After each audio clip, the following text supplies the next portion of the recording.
El último fauno. A José S. Chocano. Todo lo había invadido la religión cristiana desde hacía mucho tiempo. Los dioses del Olimpo habían renunciado honrosamente a la inmortalidad en la tierra. El orgulloso Júpiter para qué había de vivir si no había de reinar. Y lo mismo Venus, Saturno, Diana y Marte. Toda la excelsa raza abandonó la tierra. Unos dioses se embarcaron en el navío de Argos y fueron a cruzar los negros mares del abismo. Otros fueron a llorar su destierro, sentados en el carro de la Osa, recorriendo el amplio camino de la Vía Láctea. Y no pocos ocuparon un sitio en la barca de Charon, el viejo bogador de la Estigia. Los sátiros, envejecidos y degenerados, en vano trataron de sostenerse en las umbrias de los bosques. La nueva mitología triunfaba en todo el orbe, los pobrecillos eran arrojados hacia el Bóreas por la invasión. Algunos, en un arranque de altivez, se ahorcaron en las encinas de un monasterio. Otros quisieron capitular, y se pusieron al habla con San Antonio. Le enviaron un mensajero que dijo al santo: yo soy un mortal como tú y uno de los habitadores de los bosques que los paganos adoran bajo el nombre de faunos, sátiros e incubos. Vengo en este momento a ti, enviado por mis semejantes, para suplicarte que intercedas por nosotros al Dios común. Nada. Fue en vano este intento de conciliación, que enterneció a San Antonio, hasta hacerle derramar lágrimas. En la nueva religión eran detestados, y las cándidas vírgenes del cristianismo los rechazaron. ¿Cómo admitir a esos lúbricos profanadores de la virginidad, a esos verdugos de la castidad, a esos silvestres y brutales apologistas de las glorias rojas del falo?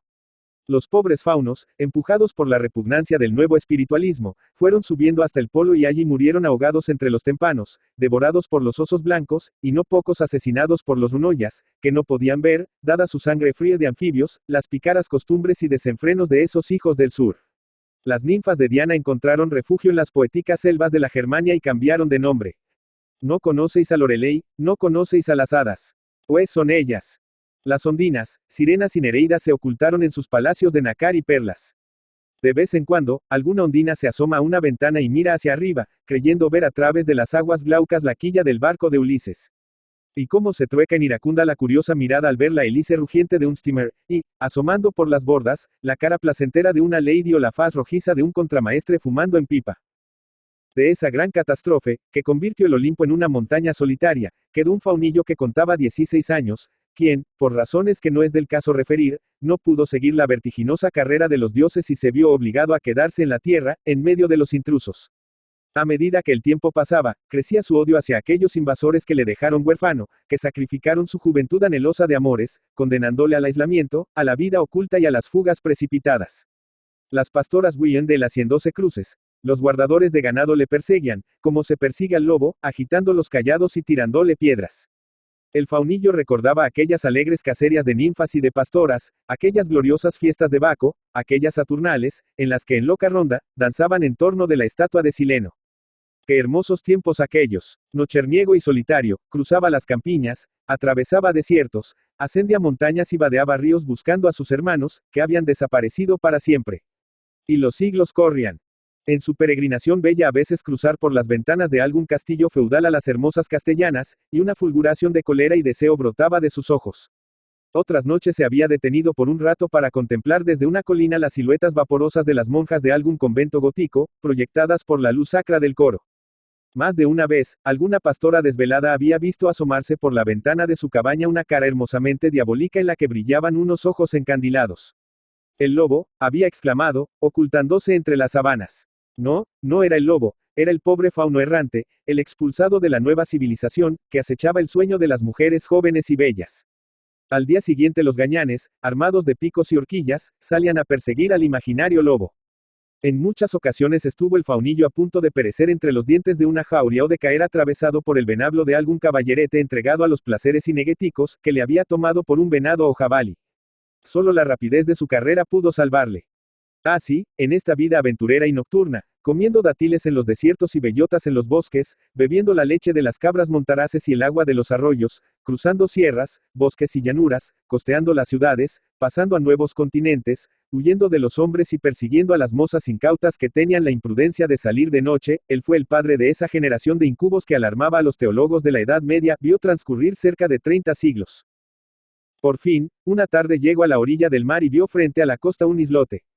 De pronto tuvo una agradable sorpresa. Vio en él formas humanas que le recordaron las antiguas fábulas y hasta creyó oír el inolvidable Eboe de Anacreonte. Se arrojó al mar y fue nadando, como cuando cruzaba los lagos de la Arcadia. Efectivamente, debajo del islote vivían muchas ondinas que recibieron locas de alegría al joven rezagado de la muerta mitología. Asterisco asterisco asterisco. Las ursulinas, huyendo de los calores ciudadanos, habían ido a pasar el verano a un monasterio de la orden, que tenían a orillas del mar. Que bataola formaban las jóvenes novicias, retozando alegres sobre la playa solitaria. Las muchachas daban tregua a las maceraciones y severidades de la vida mística, y sentían hervir buliciosa en sus venas la sangre inquieta de una infancia no lejana. Figuraos que la mayor de las novicias no tenía 20 años. Vestidas de baño bajaban la pequeña colina. Albas como las santas hostias, parecían una resurrección de los tiempos del peplo. Las habríais creído, al verlas bajar en formación, serias y púdicas, 14 simodeseas conducidas al circo para que sus carnes vírgenes fueran devoradas por los leones. Pero una vez en la playa, las hubierais tomado por 14 vestales que hubieran enloquecido por habérseles extinguido el sagrado fuego del ara. La hermana Agata de la Cruz, entre ellas se denominaban con los nombres que pensaban adoptar el día de la profesión, rubia, resplandeciente, con sus 20 años de pureza dedicados a los santos ensueños, era la más endiablada y juguetona. Toda la playa parece alegrarse con sus carcajadas cristalinas, con sus bromas inocentes, sus carreras y movimientos llenos de gracia y ligereza. Sus carnes, castamente veladas por la capa de baño, se estremecían al entrar en el agua con la ascensión paulatina del frío. Qué hermosa se ponía cuando cruzaba las manos y apretaba los dientes a cada caricia brutal de la ola. Y la pálida lucha del sagrario, siempre con los ojos bajos, pero fulgurantes, como si llevara detrás de las pupilas una luminosa visión beatifica. Y Ana del corazón de Jesús con sus ojazos negros, profundos y apasionados, y unos labios que parecían hechos con sangre de fresas y granadas. Y Rosa del Martirio, un poco gorda, pero admirablemente modelada, rebosando salud por sus frescas mejillas. Y Teresa de los Dolores, nerviosa, enfermiza, pero expresiva y graciosa en todos sus movimientos. Y todas eran hermosas, la que no con la hermosura prestigiosa del rostro, con la belleza del cuerpo o con la gracia del movimiento. Todas eran bellas con el perfume inefable de la pureza, con el atractivo incomparable de la juventud. Nada más adorable que ese grupo de niñas saltando, riendo, gritando, chapaleteando entre las olas, burlándose de las caricias del mar, que salpicaba con sus espumas todos esos encantos ofrendados piadosamente a la divinidad. Las hermanas Agata, Rosa y Ana eran las más valientes y atrevidas, pues se aventuraban a alejarse de la playa en peligrosos ejercicios de natación, seguras de domar con su audacia, las audacias del océano. Entretanto, la Madre Clara, sentada a la sombra de una roca, leía devotamente en su libro de horas, y levantaba con frecuencia la cabeza, bien para sonreír a alguna de las novicias que le dirige alguna salameria, bien para reprender suavemente a otra que había dicho algo vagamente pecaminoso, bien para observar con inquietud a las atrevidas nadadoras o bien para consultar la hora en un modesto relojillo de acero. El joven fauno, desde su lejano islote, veía la agitación de todos estos cuerpos puros y bellos. Las caricias de las ondinas, frías como peces, helaban todo apasionamiento. Oh, cómo habían cambiado. No eran ya las amorosas y vehementes siervas de Calipso. No eran siquiera como esas cristianas, cuya austera religión le había dejado huérfano. A la vista de ellas, toda la sangre que fermentaba en él hacia 20 siglos le habló al oído inspirándole innobles deseos. Todas las trujanadas de su estirpe le acudieron a la cabeza y recordó los raptos faunicos en las penumbras del bosque. Una mañana vio a las 3 nadadoras cerca del islote. El fauno cogió un pulpo y nadó por debajo del agua hacia el sitio en que, tranquilas y descuidadas, nadaban charlando y riéndose las 3 jóvenes religiosas. De pronto, Agata vio una sombra que se movía debajo de ella, se volvió asustada, quiso huir, llamó a sus compañeras, pero ya era tarde. Unos brazos viscosos y fríos se prendieron a sus lozanas pantorrillas, impidiéndola todo movimiento. Gritó desesperada, hizo esfuerzos inauditos, se debatió con toda la energía que da la perspectiva de una muerte horrible en plena juventud, todo fue en vano. Los tentáculos, sembrados de ventosas de los pulpos, seguían subiendo y entorpeciéndole todo movimiento. Loca de terror, comenzaba a sentir el desfallecimiento de la muerte, cuando una faz hermosa y joven, como la de un Cristo marino, se juntó a su rostro. Volvió Agata a la vida, y, llena de esperanza, se confió a su Salvador, acallando con cierto íntimo goce el pudor que sentía de verse en brazos de un hombre. ¿Qué diría la Madre Clara? Pero cuando la impresión mortal que recibiera se fue desvaneciendo un poco, notó que el joven la llevaba mar adentro. Quiso detener a su guía. ¿A dónde me llevas? El faunillo contestó. Cristiana, bajo esta faz juvenil llevo 20 siglos de desesperación. Mírame bien. Soy un fauno, el último de mi raza.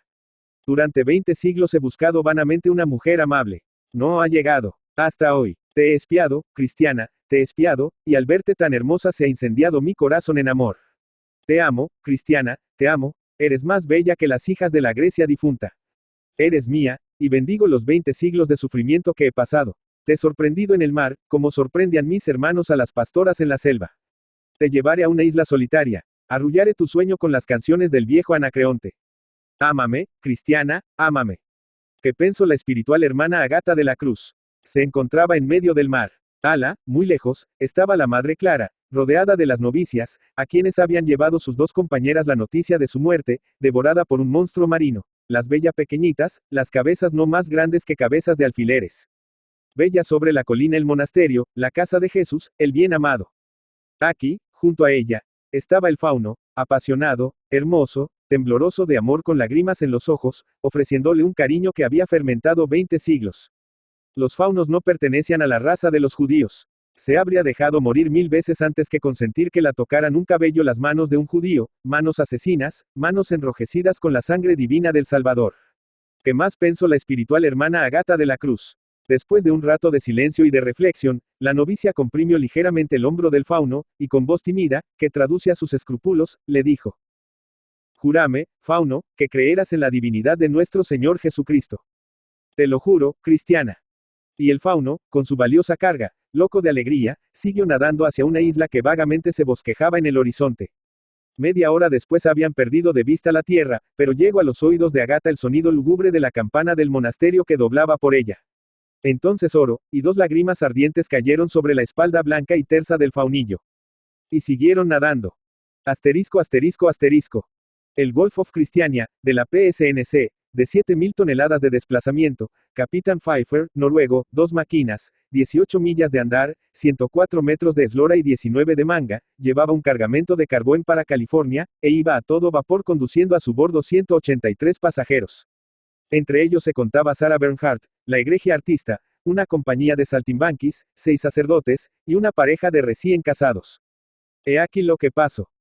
Turanio, el clown, un clown francés que había hecho furor en Nueva York por la donosura de sus saltos mortales y lo estrambótico de sus gestos, había cogido uno de los anteojos, y, recostado sobre la barandilla, escudriñaba el mar imitando los gestos del piloto. Sarah Bernhardt leía, por 100ª vez, las memorias de Sarah Barnum, libelo que escribió contra ella Marie Colombier. Qué gracioso era Turanio. La recién casada se reía hasta derramar lágrimas. De pronto, Turanio, haciendo una pirueta de terror cómico, exclamó: Un tiburón blanco. En efecto, a la lejos, se veía algo que vagamente parecía el dorso de un pez blanco, que aparecía y se ocultaba constantemente. Stirno, el otro clown, llegó con una nariz descomunal, armado de una carabina inglesa de balas explosivas. Las carcajadas atronaron el buque, se entabló la disputa.